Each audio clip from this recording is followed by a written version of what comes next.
Hey, everybody, welcome back to the podcast daily. It is Thursday, and it is a second Ohio State spring practice coming up a little bit later on today. Bill Landis, of course, will be there. So will I, Austin Ward, and Jeremy Birmingham will join us. But he's not part of this episode because he's very busy with other things on the recruiting front, and that would make for a very crowded draft that Bill has decided that we're going to do. What's the inspiration and what are the rules? I don't know what we're doing, Bill. This is your thing. Yeah. So the inspiration's easier. So I believe it was you who on Tuesday asked Jim Knowles about Denzel Burke. And for some reason, Jim Knowles in his answer while talking about Denzel Burke decided to tell us that he had the defensive staff go through a bit of a draft. I don't know when that was, but he had them go through a draft of the defensive players on Ohio State's roster, I think to get a feel for maybe where the staff thought the strengths and weaknesses were of the entire defense, but also guys that had really good off seasons, which probably speaks pretty well of the off season that Denzel Burke had if his name was the one that made that register in Jim Knowles' brain and him to tell us that. I wish Jim Knowles would have told us the results of that draft. He did not, of course. Yes. But I thought we could do one of our own to maybe arrive at a similar idea. Guys who we already sort of know are good players and we think are going to be good players next year, but also guys that we think could be in store for big off seasons and then obviously big 2023 seasons. So I suppose for the rules, we should just go back and forth and we'll pick defensive guys. We're not don't have to be tied to any positional needs. I think we'll just each pick a couple. Maybe we'll do I don't know. I don't want to make us do 6 rounds to try to get a full 11. But maybe let's do like 4 picks each. We'll get 8 guys, and that'll be sort of our way of telling the audience who we think are the best 8 defensive players on this roster right now. Wow. You don't think that we should just join forces and get to 11 and draft the ideal lineup? Well, we could do that too, but that doesn't seem as fun. That takes some of the fun out of it. Yeah. Forget that I said it. We're also drafting for long-term need. That's right. We've done that plenty of times. The NFL doesn't do it that way. They don't take a best 11. They just jump around and make up projections for Anthony Richardson that are based on reality. So at least maybe ours will be more informed than Will Levis or Anthony Richardson evaluations. At least let's hope so. Yeah, I think we should try to keep ourselves to that, like not like pick a true freshman who's never played because we think he's going to be good in 4 years. Like guys who we actually think are going to play next year is probably what we should stick to. Okay. I love that. I'll let you go with the first pick since we are closest to your birthday. The NFL should use that rule too. That'd be great. I think the number 1 overall selection needs to be the most dynamic, impactful player. And for Ohio State, I think that will be JT Tuimoloau. I think I don't know if we agree. I guess that'll be an interesting counterpoint by you. I think you have to build around his athleticism. I know that we've talked about how, nobody could ever meet that bar consistently of what he did at Penn State. Let's take that outlier out. It was a historically prolific game. Nobody's going to do that week in and week out. Just the same way that Chase Young didn't average 4 sacks a game, even though he was able to do that against Wisconsin. I do think there's probably a level of greatness that he can reach more consistently in year 3. I think there's every reason to project that is going to happen for him. And he's going to have to be one of the most important players, not just on Ohio State's roster, but defensively in the Big Ten for this team to accomplish what it wants. So if I'm building, I think I got to have JT up front. See, I thought the first pick was going to be interesting because I agree with everything you said. And if I had the first pick, I probably would have done the same thing for all the reasons that you said. I do think there is a consistency that JT can improve. It's funny. Like he asks us not to do that, but like Ryan Day does it all the time. All the time. It is an easy shorthand. He's like that Penn State game was one of the best games I've ever seen, and anyone who's watching has ever seen. And he had other good games besides that one. And if you watch him snap to snap, he does some stuff that really wows you. But I think there is a consistency where you want to feel his presence every game that perhaps is lacking a little bit. Now, some of that is, I think some games he gets the triple team, double team treatment, and it's hard to do that. But he is a really good player with a super high ceiling. So I understand wanting to pick him first, and I think I would have done the same thing. However, there is a guy on this defense who is like already in the conversation for best at his position in the country. And he's not the most dynamic guy in the world, certainly not the most dynamic personality in the world. But he had an awesome season last year. And that is Tommy Eichenberg. And I think he's going to have an awesome season again next year. So I'll make him my first pick, even if I think there are some other guys who are like higher level athletes, like their ceilings as long-term football players maybe are a tad bit higher than Tommy's. But I also think we need to get some deference to established production in college football. And Tommy had that last year, and he's going to have it again. So I'll make him my first pick. Yeah, I wonder, and I guess I would wager on this being true, that when they had their draft inside the defensive meeting room, that Tommy Eichenberg if he didn't go number one overall on all of them, was much higher on their boards than people outside the program might project. That's long been the case, especially you just don't even think of middle linebacker or his position being the sexiest on the football field. He certainly doesn't do a lot to bring attention to himself, but I think his value inside the Woody is off the charts. So they may quibble with me taking JT number one, and I would say that's probably fair, but those two guys are certainly the linchpin for Ohio State. I think third. So we're Steel Chambers get interesting here. Yeah, Steel. I think Steel belongs in that same boat if we're taking proven production as well as still untapped potential, perhaps.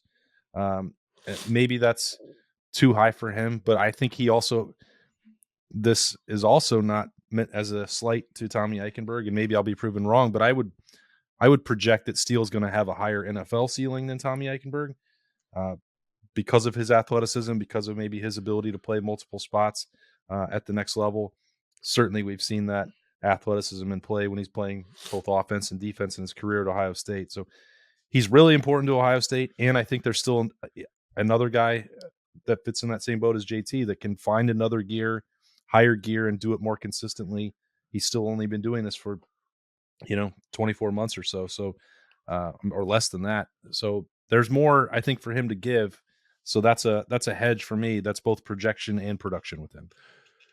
Yeah, I find that the two of them interesting because the things that I think Steele are really good at is what Tommy is like striving to be better at this year, and vice versa for Steele. And Jim Knowles said something when we talked to him in early February. I keep forgetting when that was. The time before this Tuesday. That traditional signing day.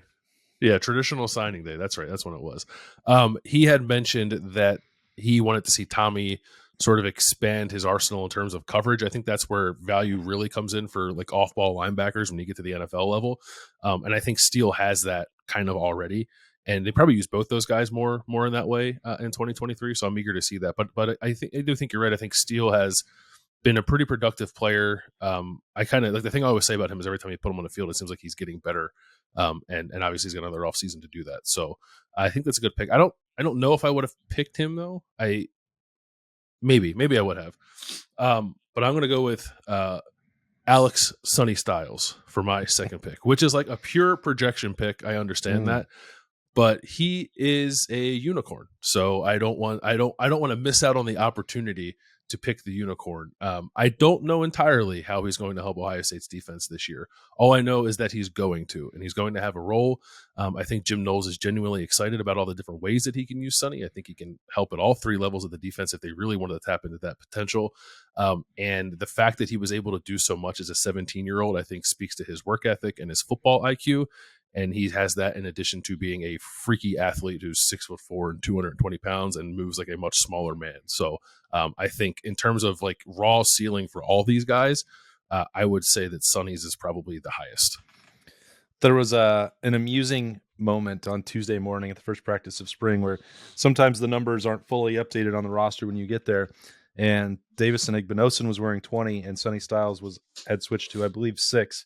And Jerry Emick stood up on one of the steps. Everyone was kind of scattered about, and he was like, "Sorry, got that wrong. Sonny's in 6, not 20." But everyone was like, "Yeah, we know. We can we can see. There's nobody else who that could possibly be other than Sonny Styles. Like, we got it. We've adjusted." Yeah, he's and Davis Igbinosun now too, and among the corners is this way too. But like, you just look at the safety, and it's like this. It's like, okay, yeah, that's the guy who's different. Well, and he's also got his shirt rolled up like Zeke, and it's like, yeah, I don't for a reason. I yeah, I wouldn't even know how best to describe that. I'll leave that to the romance novelists out there. So pick number 6 we're on. Is that right? 6 overall. No, this is 5th overall, and your 3rd pick. I think I need to start building out, my future secondary. And I think that Denzel Burke, sort of a more mature and physically developed version of the freshman guy, is what I'm expecting from Ohio State this year. And I think we really started to see that once he got healthy in the Peach Bowl. I thought that was his best game. Still not necessarily perfect, but he and Cam Brown both played really well, I thought, at corner in that one. And Denzel Burke, Cam Brown mentioned this to me last week about the maturity and a different mindset for Denzel Burke, and that's why I asked about that with Jim Knowles and Ryan Day this week. They're like, everybody's sort of noticing that for him, and if that is the case, and if things may have come too easily for him in year 1, and then thought it was going to be that easy in year 2, plus the injury setback, and that's past him, I think then we'll see some really good football from him, because we know what that looks like. And if he's able to bring that back, and the hand and the shoulder and all that stuff are behind him, there's a lot of good football, and it needs to be good football, because Ohio State's got to play really well at corner and better than they did on a consistent basis last year, which again was because of injury, but that doesn't mean that they didn't hit the standard. Yeah, he really seemed to embrace the physical nature of the position at the end of last season. And I think that's really important in this defense. And I found myself questioning that. I'm sure you did too throughout the course of the season. Like we talked about him making some business decisions. And I think those were evident to a lot of people, whether they were true business decisions or the product of simply him being hurt and not trusting his ability to make those kind of tackles. He simply wasn't making those plays probably for the first 75% of the season, maybe even more than that, and then started to round into form. I'm assuming with time and just being healthy in the Peach Bowl, he did make a few of those plays coming up against the run, making tackles in the flat. He'll have to do that again this year, but it was good to see him do that, and it's really great to hear too that people have taken notice of him stepping forward and sort of the off the field stuff, because I just think it's really hard to be like a great player if you don't do that. You can have all the talent in the world, but if you don't do all those other things, I think you're kind of limiting yourself. And it does sound like Denzel's at least embracing that. Jim Knowles' face like kind of lit up when you mentioned that to him too. So I don't think it's just lip service from his teammates. The coaches seem to be noticing it as well. So I think that's a good pick. I think that's a good pick based on what he's done to this point, but also a good nod to a guy who seems to be putting the necessary work in at the moment. Boy, Mike Hall. I'm going to go with Mike Hall. I was wondering if you were going to go a different way at defensive tackle. See, yeah, I could have. The thing, I don't know. I think they are dynamic in kind of different ways, both Mike Hall and Tyleik Williams. I think Mike Hall's motor is a little better, and I just think he's like a special kind of interior pass rusher when he's fully healthy. It turns out, I guess he never really was last year after he suffered that first injury, because we were talking to him before the Peach Bowl. I was like, yeah, I'm good, and then like he hardly played. Yeah. But if we're to assume for this exercise that guys are 100% healthy and we think they can reach their potential, I think his potential is off the charts as a guy who just like doesn't stop. Maybe he can get a little more sound as a run defender, but I think he's pretty good there. But even if he's not, I will take that kind of dynamic interior pass rushing ability all day, every day. And I think Mike Hall has it. Yeah, I think, look, the shoulder injury better have been more severe than they let on, because otherwise that begs a very different question. Because the level that he was playing at in the first 3 weeks of the season, and what it the famous 7-snap game against Michigan State, like what he was able to do was different than everybody else on Ohio State's defensive line. I mean, outside of JT's Penn State game, what Mike Hall did against Michigan State was probably the most eye-opening thing anybody did all year, and it happened in single-digit snaps. Like, that's crazy. Yeah. So, and it's fine if he was hurt and not able to play, and they couldn't figure out how to manage it. It's a little bit less fine if they were, purposely misleading about it. And I think they've got to do a better job of identifying some of these things to explain how much playing time players are or are not getting because of injury. That would be the secondary concern. And then the third one would be, if he was healthy by the end of the year and still playing at that level of snap count, what in the world would be the justification for that? I have no idea. Yeah, I hope it's not that. I'm guessing that it is. It was never as good as he said it was when we spoke to him before the Peach Bowl, or something happened in like the 2 weeks before the Peach Bowl to make it worse and make him less effective. I don't know, but it was odd the extent to which or how little he played in that game. I don't know if it would have made a tremendous difference. Probably you would like to think so, but I don't know. I view him. I'm curious what you think about it. Like, I think I'm trying to make sure I'm not forgetting anybody obvious, but I think that Mike Hall's potential is that he could be the best interior pass rusher that Ohio State has had in my time covering the team. I don't know. It's like Draymond Jones and like Adolphus Washington, I think, are in that category. Ty Hamilton was pretty good. Or not Ty Hamilton, Devon Hamilton. Yeah, I think the year when they kicked Jayshon Cornell inside was really productive, but not to the level of Mike Hall here. The 2020 season for Haskell Garrett was phenomenal, but again, some of those were just collapsing the pocket and sacks that were coming into his lap. So I think in terms of what you're talking about, Draymond is probably the best example of that. I don't think you're forgetting anybody. I'm trying to make sure that I'm not either. I think Ohio State has also had a lot of success when they've taken some of those pure pass rushers and guys who started on the edge like Adolphus Washington and let them use those pass rush skills inside. Like, I don't think you have to do that. Mike Hall is already built to do that in the way that 3 technique Larry Johnson used to maximize out that potential. So, yeah, I think you're right about that. And if you can bottle up what he did against Notre Dame and in September before he got hurt, man, you're talking about a very dangerous weapon. Yeah, and I think they need that too. Like, there were times where it felt like Ohio State's defensive line was like kind of only JT Tuimoloau, and I think a guy like that needs some help to take attention away from himself. And it's not a coincidence that I think we felt that line the most when Mike Hall and JT were both kind of had it going. So I think it's really important for them this year. Anyway, it's your next pick and your last pick, I suppose. Oh, my last pick? Boy. Well, that makes it much harder. Because I'd really like to talk about CJ Hicks. I'd really like to talk about Caden Curry. I'd love to mention Jack Sawyer being a pure defensive end again.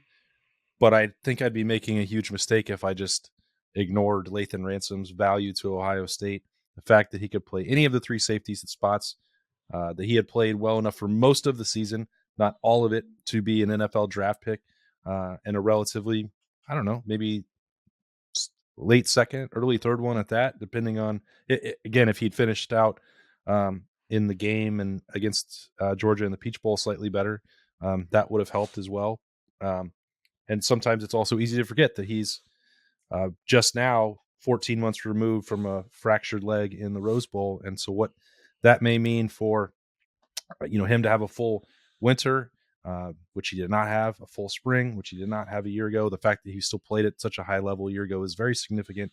The guy is a playmaker. He understands the defense better. Can play as I said, he can play any of those 3 spots, which helps provide versatility for the rest of that unit back there as Ohio State shapes it. So I think you've got to have Lathan Ransom and some of his value that's, not far off of some of those other veterans coming back at linebacker. Really, really versatile, like you said. And I think I don't know. Maybe someone we take for granted just a little bit. It's not easy, I think, to be as versatile as he is. It's certainly not easy to jump into the fire the way that he did coming off that injury and perform so well from the jump.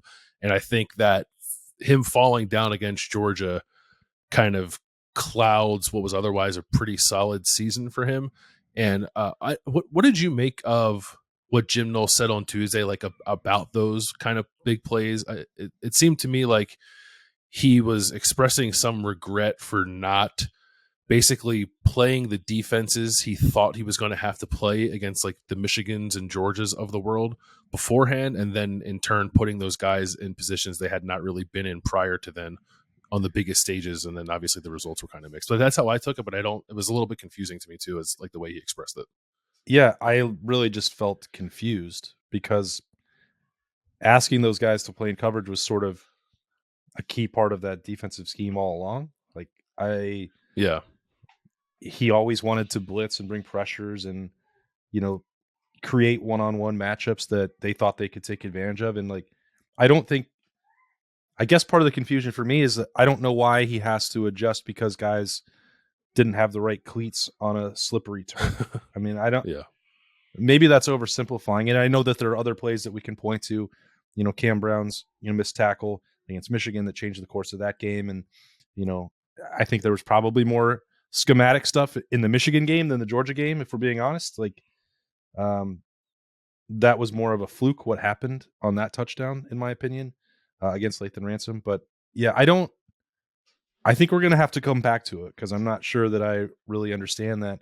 And my feeling after the Michigan game and before the Georgia game was that Jim Knowles would be doing a disservice to himself to change his approach wholesale and give up some of the aggressiveness. That was the whole reason that he was hired. So there's got to be clearly he wants a different balance on that, or different results at least.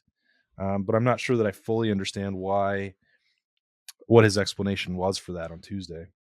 Yeah, it makes me want to go back and like watch those two games and compare them to some games earlier in the year, because I think it's the same with the offense.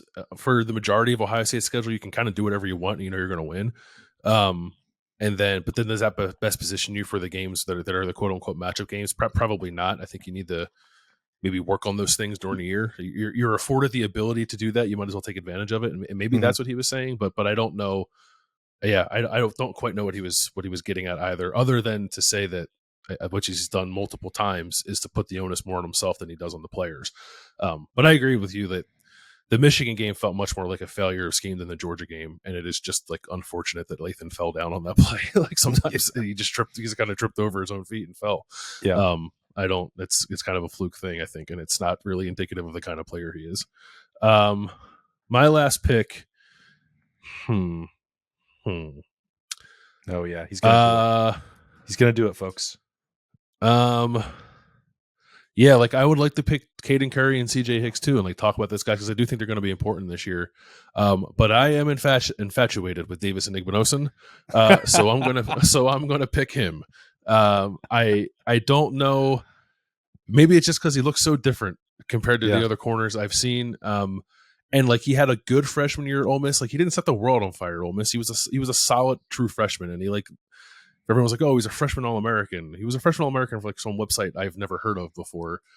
So I don't really know how much that means, and I don't say that to discredit him. I just want to make sure that like we're using the proper context. But it is hard to go out there on a practice field and watch that guy move around and not think to yourself of what the possibilities could be. And like from a physical standpoint, he reminds me a lot of Joey Porter Jr., who was an excellent cornerback at Penn State. I have no idea if he'll be that kind of player, but I am willing at this point to drink the Kool-Aid and convince myself that he will be.